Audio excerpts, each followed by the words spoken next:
Members, market कल कहां जा सकता है? बहुत सारे स्टॉक में न्यूज आ रही है, रिजल्ट वो डिस्कस करेंगे एंड देन आप लोगों की क्वेरीज। तो देखो वीडियो एंड तक देखिएगा, कोई डाउट रहता है कमेंट जरूर कीजिएगा। ठीक है, चलिए स्टार्ट करते हैं। देखो आज के दिन के अंदर दो वीडियो रखे हैं, इंपॉर्टेंट वीडियोस थे। मार्केट ऊपर क्यों पुल बैक किया, रीजन क्या था, और बहुत सारे स्टॉक यहाँ पे वन बाय वन डिस्कस किए। Hyundai, Exide, gland pharma, MRPL. अगर नहीं देखा देखिएगा। वारी एनर्जीज के स्टॉक आज भाई क्या तगड़ा बूम किए, सीरियस नोट पे बहुत सॉलिड बूम है। इंक्लूडिंग प्रीमियम एनर्जीज का स्टॉक ओला जो क्रैश होता हुआ दिखाई दिया, और मासगन डॉक के रिजल्ट यहाँ पे कवर किए, एक बार जाके जरूर चेकआउट कर सकते हैं। ठीक है। अब देखो निफ्टी में सिंपल वर्ड में बताना चाहूंगा कि निफ्टी का पुल बैक काफी अच्छा था। ठीक है, लेकिन ऊपर रेजिस्टेंस है 24,500 का। कल आपकी स्ट्रेटेजी कल कैसी रहनी चाहिए, आप ये समझो अगर स्टेबल ओपन होता है निफ्टी, ठीक है, क्योंकि ये थोड़ा वर्टिकल गया है, तो स्टेबल अगर ओपन होता है मैक्सिमम टू मैक्सिमम 24,350 तक जा सकता है, क्योंकि यहां पे एक तगड़ा रेजिस्टेंस है। हो सकता है अगर गैप अप ओपन हो तो यहां से फॉल करे, तो अगर गैप अप ओपन हो तो थोड़ा कॉशियस रहेगा, क्योंकि एक तगड़ा रेजिस्टेंस है। तो यहां पे आज की क्लोजिंग का सपोर्ट लेने आ सकता है, फिर एक बाउंस बैक कर सकता है। ओके, अगर स्टेबल ओपन हुआ तो शायद आज का हाई ब्रेक करने के बाद ट्रेंड कंटिन्यू करे, और अगर गैप डाउन ओपन हुआ, भगवान ना करे, ठीक है, तो आप ये समझो ये रेंज बाउंड हो जाएगा निफ्टी, प्योर रेंज बाउंड हो जाएगा निफ्टी। ठीक है, ये सेम प्रोसेस सेम चीजें बैंक निफ्टी में भी हो सकती है। ठीक है, कि अगर मार्केट में कल निफ्टी गैप अप ओपन हुआ, bank Nifty gap up open हुआ, तो एक रेजिस्टेंस वैसे ऊपर का थोड़ा दूर है बैंक निफ्टी का 52,500 पे, वहां पे एक रेजिस्टेंस हो सकता है। गैप अप में फॉल आ सकता है थोड़ा बहुत, एंड देन आज का क्लोजिंग पे सपोर्ट ले सकता है। ठीक है, तो ये प्रोसेस ध्यान में रखिएगा, सपोर्ट ध्यान में रखिएगा, लेवल्स ध्यान में रखिएगा। ओके, अब देखो आज की एफआई की सेलिंग मिड थी, डीआई ने ज्यादा खरीदारी की, पब्लिक ने खरीदी की, तो मार्केट ऊपर गया। और मैंने आपको पहले भी समझा ये शॉर्ट कवरिंग है। आज यूएस मार्केट में इलेक्शंस की वोटिंग है। ठीक है, देखते हैं यहाँ पे क्या होता है, उसके बाद एग्जिट पोल आएंगे, पता चल जाएगा यहाँ पे कौन ज्यादा आगे है। लेकिन शॉर्ट एंड सिंपल में यूएस इलेक्शंस सर पे है, ये चीज आपको फोकस करनी चाहिए। अभी तो रेट जो कट है, ठीक है, वो भी अपडेट आने वाले हैं फ्राइडे को, तो वो भी एक बार हम लोग देखना पड़ेगा कि क्या आ सकता है, मार्केट कहां तक जा सकता है रेट कट के बाद। अब देखो हिंदुस्तान जिंक में एक ओएफएस आ रहा है, आप देख सकते हैं कल यहाँ पे है, और 2.5% का स्टेक डाइवर्स करने वाले हैं 505 की फ्लोर प्राइस पे। अगर हम लोग यहाँ पे हिंदुस्तान जिंक देख लेते हैं, ठीक है, सी हिंदुस्तान जिंक स्टॉक 559 पे है और फ्लोर प्राइस है 505, और भाई तगड़ा फॉल करने वाला है, कल ये गैप डाउन ओपन होने वाला है, तो थोड़ा कॉशियस रहेगा स्टॉक के अंदर। यहाँ पे 504 505 तक आ सकता है कल स्टॉक। ठीक है, 520 तक भी आ सकता है, 515 तक भी आ सकता है। तो शॉर्ट रेंज सिग्नल में कल क्रैश हो सकता है थोड़ा बहुत स्टॉक, ओएफएस है। लेकिन देखो हम लोगों ने हर बार देखा कि ओएफएस के बाद स्टॉक अगर गैप डाउन ओपन होता है, ठीक है, तो बहुत जल्द अपनी प्राइस को क्रॉस भी कर लेता है। ठीक है, with in a month 2 month के अंदर वापस रिकवर हो जाता है, यानी कि 560 के वापस आ जाएगा स्टॉक। ठीक है, तो अभी शॉर्ट टर्म का व्यू है, अगर फंस गए तो पैनिक नहीं करना। ठीक है, क्योंकि हम लोग हर बार डिस्कस करते हैं कि जब भी ओएफएस आता है, जहां से ओएफएस आता है वहां वापस रिटेस्ट करते हैं 1 महीने, 2 महीने या 3 महीने के अंदर। ठीक है, ये बात ध्यान में रखिएगा। चलिए, एचडीएफसी बैंक की एक न्यूज है। देखो आज एचडीएफसी बैंक तगड़ा भागा था, मार्केट में शॉर्ट कवरिंग भी थी, और एक रीजन भी था। आप देखोगे एचडीएफसी बैंक वर्टिकल गया था, ठीक है, तो उसका रीजन यहाँ पे ये है कि 1.9 बिलियन डॉलर्स का इन्फ्लो आने वाला है, क्योंकि एमएससीआई इंडेक्स में रीबैलेंसिंग हो सकती है, तो इसकी वजह से बहुत तगड़ा इन्फ्लो आ सकता है। बड़े प्लेयर स्टॉक के अंदर इन्वेस्ट कर सकते हैं, इसकी वजह से स्टॉक आपको भागता हुआ दिखाई दिया। ठीक है, विच इज गुड, क्योंकि स्टॉक आप देखोगे अभी लाइफ हाई के आसपास ट्रेड करता हुआ दिखाई दिया, ये शायद ब्रेकआउट कर सकता है। ठीक है, बैंक निफ्टी को ऊपर ले जाने वाला एचडीएफसी बैंक है, तो अच्छी बात है कि एचडीएफसी बैंक रिकवर करा है। और देखो रिकवरी की एक पॉजिटिव वजह यह है कि हो सकते हैं आने वाले फ्यूचर के रिजल्ट एचडीएफसी बैंक के पॉजिटिव है, जैसे कि मार्जिन डॉक के खराब रिजल्ट फ्यूचर में आने वाले तो पता चल गया, तो स्टॉक पहले से ही फॉल करना स्टार्ट कर गया था। ठीक है, वैसे ही सेम चीजें एचडीएफसी बैंक में हो सकती है। एचडीएफसी बैंक के अभी तक अच्छे रिजल्ट नहीं आए, पिछले 3-4 क्वार्टर में अच्छे रिजल्ट, यानी कि जो ग्रोथ होनी चाहिए ग्रोथ नहीं थी, तो अभी ग्रोथ हो सकती है ऐसा लग रहा है, इसकी वजह से स्टॉक भाग रहे हैं। ठीक है, ये बात ध्यान में रखनी चाहिए आप लोग। Okay, one of the best ever result in share market is वारे रिन्यूएबल्स। 53 करोड़ का प्रॉफिट ईयर टू ईयर, काफी तगड़ा जंप है। 18 करोड़ का प्रॉफिट बढ़ के 53 करोड़ हो गया, और क्वार्टर टू क्वार्टर में भी काफी अच्छा जंप है। इवन सेल्स में काफी तगड़ी जंप है, 100% का ग्रोथ क्वार्टर टू क्वार्टर में है। देखो ये जो ग्रोथ है ना, वो क्लियर कट बता रहा है कि भाई वारी का प्रॉफिट थमा नहीं है, ये स्टॉप नहीं हुआ है, ये ग्रो बंद नहीं हुई है, ये ग्रो और भी हो सकती है। तो मुझे डर है कि वारी का स्टॉक सर्किट टू सर्किट में चला जाए तो शायद किसी की एंट्री हो भी ना पाए स्टॉक के अंदर। ठीक है, तो बहुत बहुत तगड़े रिजल्ट है। ये एक पॉसिबिलिटी क्रिएट करता है कि स्टॉक शायद वापस एक बार लाइफ हाई को क्रॉस कर सकता है। ठीक है, तो रडार पे रखना चाहते हैं रख सकते हैं, बंदे में दम है, रिजल्ट अच्छे आ रहे हैं, हो सकता है मोमेंटम करता हुआ आपको दिखाई दे। ओके, अच्छे रिजल्ट से याद आया, एसएमई स्टॉक के एमके टूल्स के भी रिजल्ट अच्छे हैं। ग्रोथ बहुत छोटी है इसकी, ये स्टॉक का ग्रोथ बहुत ही कम होता है, बहुत बहुत ही छोटी ग्रोथ है, लेकिन ग्रोथ है एटलीस्ट। ठीक है, quarter to quarter, year to year growth है एटलीस्ट। ठीक है, तो मैंने ये स्टॉक आपके साथ पहले डिस्कस किया था, अगर कोई मुझे पहले समझ रहा था, मेरे वीडियोस देख रहा था। ठीक है, तो मैंने ये स्टॉक डिस्कस किया था, स्टॉक का नाम था यहाँ पे एमके टूल्स। ये डिस्कस किया था सात, आई थिंक 600 650 के आसपास। ठीक है, उसके बाद स्टॉक आप देखोगे यहाँ पे कितना तगड़ा मोमेंटम किया, आज 1300 पे लाइफ हाई पे ट्रेड करा है। ठीक है, ये स्टॉक फ्यूचर का बहुत तगड़ा कैंडिडेट है, पता है क्यों? आप देखोगे स्टॉक 14 की पी पे ट्रेड करा है और ग्रोथ अभी भी है स्टॉक में।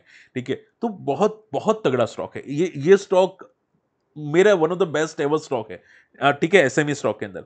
तो आप अगर रडार पे रखना चाहते हैं रख सकते हैं, रिकमेंडेड तो नहीं करूंगा डेफिनेटली, लेकिन हाँ, आप इसके फंडामेंटल एक बार जरूर देख सकते हैं। ठीक है, एमके टैपिंग टूल्स आप देखोगे। ठीक है, इसका बुक वैल्यू 332 का है, मार्केट कैप 1300 का है, और एसएमई स्टॉक है, 1300 का मार्केट कैप है, 1995 की कंपनी, यानी कि पुरानी कंपनी है, नई कंपनी भी नहीं है कि कोई प्रॉब्लम आए, debt free company, CAGR growth आप देखोगे तो ऐसी कंपनी मुझे बहुत कम मिलती है मार्केट में, तो इसकी वजह से मैंने स्टडी किया था स्टॉक को। तो एमके टूल्स नंबर तो मुझे पॉजिटिव लगे डेफिनेटली। चलिए, मैनकाइंड फार्मा की बात करते हैं भाई, सीरियस नोट पे बहुत तगड़े नंबर है मैनकाइंड फार्मा के। और देखो, मुझे फार्मा सेक्टर्स में बहुत कम स्टॉक पसंद आते हैं। ठीक है, एक डेविस लैब हो जाता है जो काफी अच्छे नंबर पेश करता है हर बार के लिए, and then Morepen lab, Marksans pharma, Dixon, माफ कीजिएगा, एक स्टॉक था बायोकॉन, लेकिन वो बेकार चला गया। ये जो स्टॉक है यहाँ पे, ठीक है, मैनकाइंड फार्मा के प्रोडक्ट तो अब भी लोग जानते हैं, सभी लोग यूज करते हैं, जो लोग मैरिड है, ठीक है, सभी लोग जानते हैं। तो बंदे के जो रिजल्ट है बहुत तगड़े हैं। अब देखो, स्टॉक का अगर मोमेंटम भी देखे तो 1400 से 2700 गया है वन शॉट में। ठीक है, विद इन अ ईयर के अंदर स्टॉक आई थिंक डबल हो चुका है। अब देखो, कहना मुश्किल है कि स्टॉक कितना ऊपर जाएगा, रिजल्ट तो मुझे पॉजिटिव लगे। 35% का ग्रोथ खराब नहीं होता, year to year, quarter to quarter भी है, बंदे में दम तो है। ठीक है, तो एक बार डीप आए तो सोचेगा, बंदे में दम तो है, ऐसे स्टॉक तो बहुत कम मिलते हैं। डीप बाय सोचेगा, लेकिन ऊपर कहना मुश्किल हो जाता है। ठीक है, okay, last not the least, Shera energy के रिजल्ट, एसएमई स्टॉक है, मुझे पसंद आए। हो सकता है कल ये स्टॉक तगड़ी मोमेंटम करे, गैप अप ओपन हो एसएमई स्टॉक, और स्टॉक आप देखोगे यहाँ पे ये भी वर्टिकल जाता हुआ दिखाई दिया। 64 का स्टॉक आज 200 पे ट्रेड करे, कल पता नहीं 400 पे ट्रेड करे। 38 की पी का स्टॉक है और 600 करोड़ का रेवेन्यू एक क्वार्टर में जनरेट करता है। 600 करोड़ का revenue which is not bad at least. ठीक है, तो जो एसएमई कंपनीज होती हैं जिसका रेवेन्यू 200 करोड़, 500 करोड़ पर क्वार्टर में होता है, ऐसे एसएमई कंपनीज बहुत तगड़ी होती है, तो आप रडार पे रखना चाहते हैं इसको भी रख सकते हैं। चलिए, ज्यादातर स्टॉक तो डिस्कस कर लिए, फटाफट आप लोगों की मैं क्वेरीज डिस्कस करना चाहूंगा। सर, अब देखो, सर ने बोला था कि सर आपने बोला था कि वार गिरेगा, मैंने आपको एक्सप्लेन कर दिया है वीडियो में। ठीक है, अनुमान था कि 3000 पे रेजिस्टेंस लेगा। ठीक है, हर बार तो सही नहीं होता। हाँ, लेकिन स्टॉक लिया था, फॉल किया था इंट्राडे में, लेकिन जिस तरह से रिकवर किया कुछ नेगेटिव था, यानी कि लॉजिक्स में प्रॉब्लम थी। ठीक है, तो स्टॉक वापस रिकवर किया। परसों, मैं कल की बात कर रहा हूँ। ठीक है, कल आप देखोगे फॉल भी किया था, जो मेरा अनुमान था। ठीक है, लेकिन बाद में रिकवर कर गया, जो क्लियर बोला था कि आज शायद मोमेंटम हो सकती है, लेकिन मैंने थोड़ा वर्टिकल गया तो मैंने अवॉइड किया स्टॉक को। ओके, ट्रेंड सर परसों रिजल्ट है, क्या व्यू है? देखो, मैंने ट्रेंड को काफी एनालिसिस किया था। ट्रेंड तो वर्टिकल गया था मार्केट के अंदर, ये स्टॉक की फेयर वैल्यू 8000 है ही नहीं। ये स्टॉक प्योर मैनिपुलेटेड है, आप मानो या ना मानो, प्योर मैनिपुलेटेड है। ठीक है, जिनको मानना है मान सकते हैं, जिनको नहीं मानना है नहीं माने। ठीक है, क्योंकि ऐसे स्टॉक का अगर मैं बात करने जाऊँ, ये स्टॉक आई थिंक निफ्टी में ऐड होने वाला है, 200 की पी पे ट्रेड करा है। कौन पप्पा 200 की पी देगा इसको? ठीक है, ये बंदे में एक्सेसरीज वाले स्टॉक में 200 की पी क्यों कोई देगा? बात समझ में आ रही है? ये इससे बेटर तो मैं रेमंड को यहां पे देने की कोशिश करूंगा, अगर रेमंड बात करें जो 25 की पी पे ट्रेड करता है, इसको क्यों ना दूं मैं? ठीक है, तो अभी के लिए शॉर्ट एंड सिंबल में ये clear cut over valued stock है। पता नहीं यहां पे स्टॉक सस्टेन करेगा कि नहीं, तो आप तो कोशिश रहना चाहते रह सकते हैं। ठीक है, ओके, इसके अलावा बात करते हैं यहां पे कौन सा स्टॉक हो चुका है, वो है प्रूडेंट का स्टॉक है, यहाँ पे सोमिल जी का यहाँ पे क्वेश्चन था, प्रूडेंट के स्टॉक में यहाँ पे डिस्कस कर लेते कहां पे जाता हुआ दिखाई दिया। देखो रिजल्ट बहुत तगड़े थे, स्टॉक के रिजल्ट के बाद फॉल किया, ये 20 डीमा पे सपोर्ट लेने की कोशिश की, 2800 का सपोर्ट है, अब यहां से हो सकता है पुल बैक करे स्टॉक, ठीक है। तो ये टेम्पररी फॉल था, वर्टिकल था स्टॉक, इसकी वजह से टेम्पररी फॉल आया। आई थिंक रिजल्ट बहुत तगड़े हैं स्टॉक के, और अगर 2800 का लेवल ब्रेक करे तो शायद नेगेटिव चीजें हो सकती है, बाकी आई डोंट थिंक सो कि कोई नेगेटिव चीजें हो सकती है। जिस तरह से ग्रोथ आ रही है बहुत ट्रेमेंडस ग्रोथ है, तो प्रूडेंट का स्टॉक मुझे लगता है कि यहाँ पे सपोर्ट लेके बाउंस बैक करता हुआ आपको जल्दी दिखाई दे सकता है। ओके, उसके अलावा यहाँ पे Australian premium solar sir order book कैसी है डिस्कस कीजिए। देखो Australian premium solar I think stock के रिजल्ट अभी हम लोग देखे थे, बहुत तगड़े रिजल्ट थे, काफी सॉलिड रिजल्ट थे, 100 करोड़ का रेवेन्यू एक क्वार्टर में आना बहुत तगड़ी बात है, अच्छे रिजल्ट थे। मुझे लगता है कि ऑर्डर बुक तो मैंने प्रॉपर डिटेल में चेक नहीं की, लेकिन हाँ काफी अच्छी ऑर्डर बुक है आई थिंक स्टॉक की, जहां तक मैंने सुना, मैंने काफी कलीग से सुना है।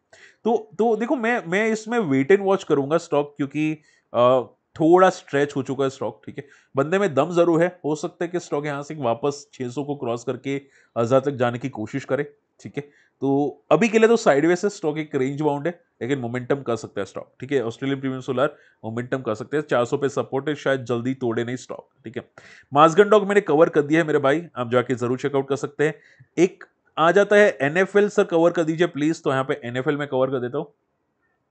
देखो I think so NFL national fertiliser की रिजल्ट नहीं आए हैं, ओके। स्टॉक तो काफी सस्ता है, यस रिजल्ट नहीं है, तो रिजल्ट का वेट हो सकता है, रिजल्ट के बाद कुछ प्रॉपर डिस्कस करेंगे। और देखो जनरली बजट के टाइम पे सभी फर्टिलाइजर स्टॉक मोमेंटम करेंगे, तो आप ये समझो रिजल्ट के बाद जो भी लो मारेगा ना स्टॉक, तो वो टेम्पररी बॉटम हो जाएगा, उसके बाद स्टॉक वापस मोमेंटम कर सकता है अपसाइड पे, क्योंकि बजट का जब आएगा तब ये स्टॉक वापस एक बार के लिए हाई मारने की कोशिश करेंगे। तो अभी के लिए स्टॉक टेम्पररी ऊपर फॉल किया है, इसको वेट एंड वॉच कर सकते हैं जब तक रिजल्ट ना आए, ठीक है। And last not the least JK paper, sir JK paper के बारे में अपडेट कर दीजिए। देखो रिजल्ट के बाद फॉल तो हुआ था, लेकिन जैसे कि मैंने बोला स्टॉक ऑलरेडी बॉटम आउट है, तो मुझे ज्यादा पैनिक नहीं लगा, एंड क्लोजिंग -1% है, तो ये बॉटम आउट हो चुका है। आई थिंक सो अब यहां से मोमेंटम अच्छी आ सकती है, ठीक है। फंडामेंटली स्ट्रॉन्ग स्टॉक है, और मैंने तो आज एक स्टॉक में किया था पदम जी पेपर जो था स्टॉक, यहाँ पे मैंने काफी लोगों के साथ मैंने डिस्कस किया था पदम जी पेपर, जब ये स्टॉक 40 पे था, ठीक है। आज के स्टॉक के रिजल्ट मैंने देखे, बहुत तगड़े रिजल्ट है, 140 तक आया, मैंने स्विंग ट्रेड किया था, लेकिन हालांकि इंट्राडे में टारगेट अचीव हो गए, तो अभी मैं वेट एंड वॉच करूंगा, पदम जी पेपर को भी फोकस कर सकते हैं, ठीक है। चलिए, होप आज का वीडियो पसंद आया, समझ में कोई डाउट रहता है कमेंट कीजिएगा, टेलीग्राम में नहीं जाके जुड़िएगा जरूर, और अगर अकाउंट ओपन करना चाहते हैं, हमारे इन्वेस्टर्स कम्युनिटी को ज्वाइन करना चाहते हैं, हमारे लिंक से अकाउंट ओपन कर सकते हैं, ठीक है। आप अपने फैमिली मेंबर्स का, ब्रदर सिस्टर किसी का भी अकाउंट ओपन कर सकते हैं, जीरोदा या कोई और ब्रोकर्स, मैं इसकी लिंक प्रोवाइड कर दूंगा, आप जाके चेकआउट कर सकते हैं। मिलते अगले वीडियो में, तब तक के लिए गुड बाय, जय हिंद।